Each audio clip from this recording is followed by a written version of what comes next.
Aftermath tells the story of a struggling young couple, Natalie and Kevin Dadich, who are offered a once-in-a-lifetime deal, a gorgeous modern house with a dark and tragic history.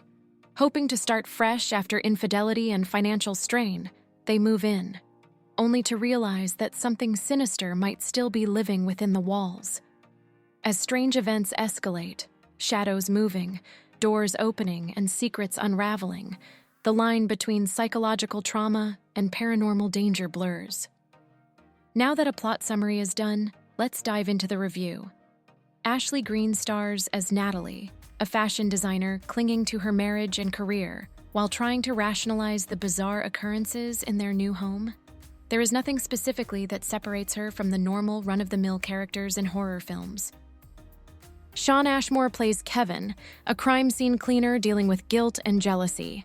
He's supportive until he isn't, and that emotional whiplash is part of what fuels the film's tension. Together, they do feel like a real couple trying to mend broken trust, but unfortunately, their believability is often undercut by poor decision-making and uneven dialogue. The film tries to keep you guessing. Is this a ghost story, a stalker thriller, or a descent into madness? Without spoiling too much, the antagonist leans more toward real-world horror than supernatural, which could be chilling. But the reveal comes so late and feels so far-fetched that it strains credibility. Once the truth comes out, it retroactively makes some of the earlier scares feel hollow. The supposed plot twist can be seen well in advance. The script is serviceable, but it lacks sharpness. Characters often speak in cliches or deliver exposition-heavy lines that don't feel natural.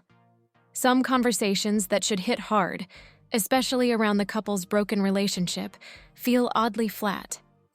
There are moments where tension builds well, only for it to be undercut by clunky dialogue.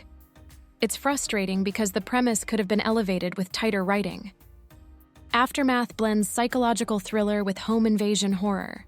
There are some creepy moments, slow pans, creaking floorboards, figures in the background. The tension is there at times, especially in the first half. However, the horror rarely goes beyond mildly unsettling. Jump scares are telegraphed, and the film plays it safe stylistically.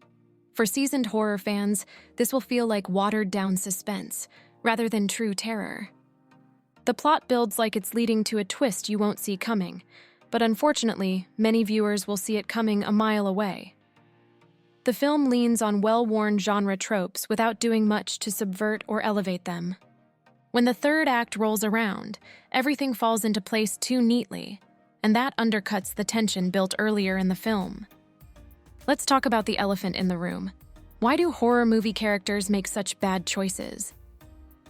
In Aftermath, Natalie and Kevin make several head-scratching decisions. From staying in a house where there is clearly something sinister happening, to ignoring red flags that any sane person would notice, their choices often feel like plot devices rather than realistic behavior. These dumb decisions stack up and eventually break immersion, pulling the viewer out of the story. Natalie's sister goes missing, and there is never real thought of what could have happened to her. No friends calling Natalie to ask where she may be. Just nothing.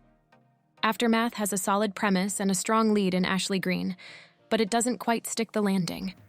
It tries to be a mix of psychological horror and domestic drama, but ends up being a middle-of-the-road horror that's more frustrating than frightening. There are some atmospheric moments, and the film deserves credit for avoiding cheap gore in favor of slow-burn tension. But the weak script, predictable twist, and unconvincing decisions by the characters drag it down. So what's our verdict? Watch it if you're a fan of slow-burn thrillers or Ashley Greene, but don't expect anything groundbreaking. If you've seen Aftermath, what did you think of the twist? Did it catch you off guard? Or were you way ahead of it? Drop your thoughts in the comments below. And if you enjoyed this review, hit that like button, subscribe for more horror breakdowns, and ring the bell to stay updated with the latest reviews and recommendations. Until next time,